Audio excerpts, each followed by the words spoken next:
right, let's get into some more of our work. And we're going to start today. In the past, we've done the ball work later on, but we're actually going to start with some ball work today at the feet. And then we're going to continue later. We're going to mix it up a little bit today. So grab your tennis ball, your therapy ball. I have both, but I'm going to use the tennis ball because I think that's what most people have. And we're going to work with the ball at the feet. So here again, you might want to be near furniture or wall if you want some support.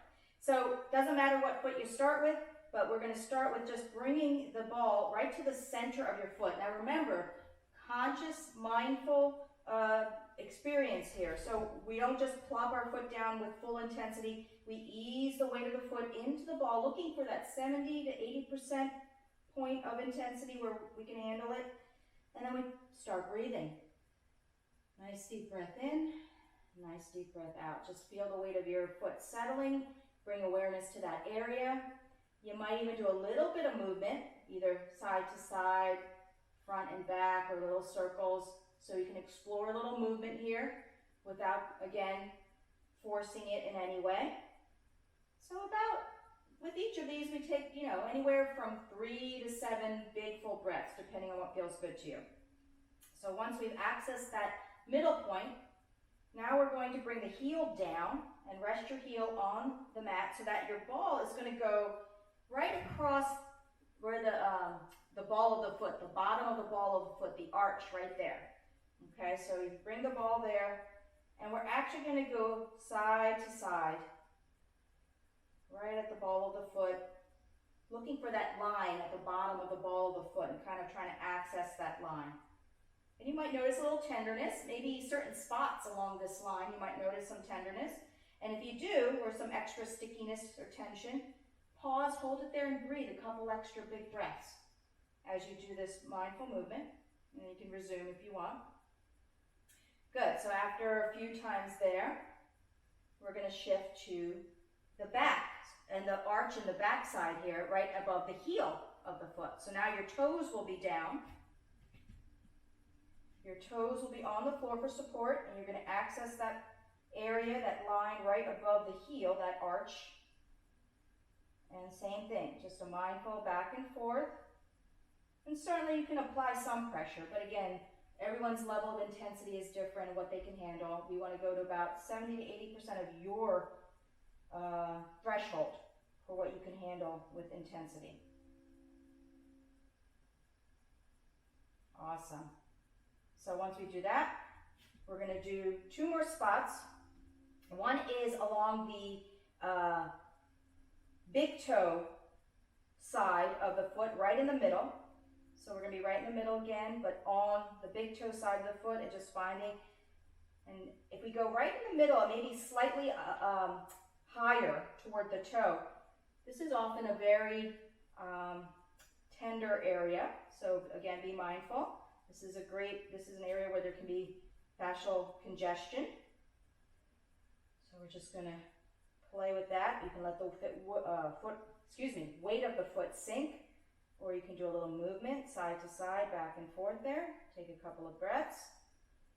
Beautiful. Maybe shake it out. And then we're going to go to the same thing on the pinky side. So right in the middle, along that pinky side, again, notice where you feel it or where you're being drawn to based on the sensation that you're experiencing. And again, maybe you just let the foot settle there.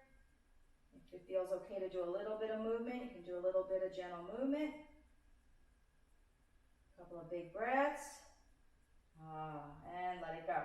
Now we're just going to do free form. So just to finish off this foot, we're just rolling the ball. So we're not even applying that much pressure, but we're just rolling the ball all different directions at the bottom of the foot. Get those toes. All right, and shake it out. So shake out that foot again. Let it go. All right, and just maybe take a moment just to kind of check in and see how that feels. And the other thing you might even try if you want to check something is just kind of bend forward a little bit. Do a gentle forward bend slowly, and you might notice that the leg you haven't worked might feel a little tighter than the leg that you did work. So that's another little test you could do. Yeah. Oh, and let's do our hopping test. So the leg you worked on, go ahead and shift your weight to that foot, the leg that you just worked on, the foot you worked on, and just take a little hop. And see if it feels different. I'm not hot, this is the foot that I didn't hop on, but I can still feel a little difference where there just feels a little more lightness at the ankle there and on that foot than it did before, even though I'm not taking a full hop. So let's do the other foot. Let's balance ourselves out. So we're again right in the middle first. So we just let the weight of the foot sink in the middle there. Yes, nourish and nurture. Imagine releasing whatever feels tense. Work with imagery again if that works for you, using that imagery to create that self-healing. A little movement if that works for you here. Affirmation. All of that contributes to our self-healing. And then taking the heel down, find the ball of the foot in the upper arch there. And mindfully taking the ball side to side. So I do find, as we're doing this, I'll just mention a couple things. I do find the tennis ball works fine. And that's why I do work with the tennis ball.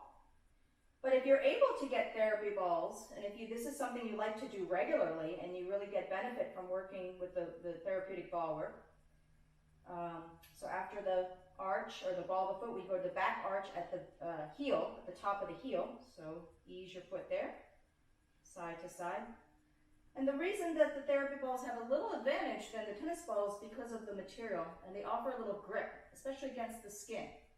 So they actually kind of like when your body worker works on your body and the fingertips can get a grip on the skin. That's what the balls are able to do that the tennis ball doesn't quite do as well. So just my 2 cents on one versus the other, and why you might want to use one versus the other. But again, tennis ball works just fine if you didn't feel like making an investment in the therapy balls. No big deal. So now, if you haven't already gone over to the big toe side of the foot, the middle area there, maybe slightly higher too, or maybe you roll a little bit from the middle to slightly higher toward the toe a little bit to get that area where often there's some fascial congestion there. So breathing into that, maybe even imagining as things are releasing and we're creating some space, some decongestion, some opening, some ease. Maybe even imagining the hydration, that we're also hydrating. We're kind of allowing, it's like a squeezing and a soaking, like a sponge. Imagine that happening to the tissue in that area. Beautiful. So let's go to the pinky side. Noticing how that feels. On this side. Couple of big breaths. And then when that feels complete, go free form all across the bottoms of the foot in all different directions, making sure you get under the toes and in between the toes a little bit. You can have fun with that.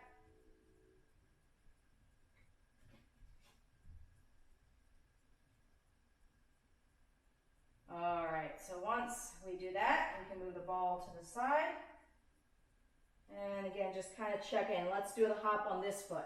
All right, so on this foot I can hop, so I'm gonna, oh yeah, definitely not as much of a lead foot as I was when I started. I couldn't even get off the floor barely when I started. So hopefully you feel the difference that you've created in your body just from working at the feet. It's amazing. This is the beauty of working with the fascial system and knowing how to work with the fascial system, is that you create change, not only in the area that we work, but also that ripple effect all through the body. You start experiencing that.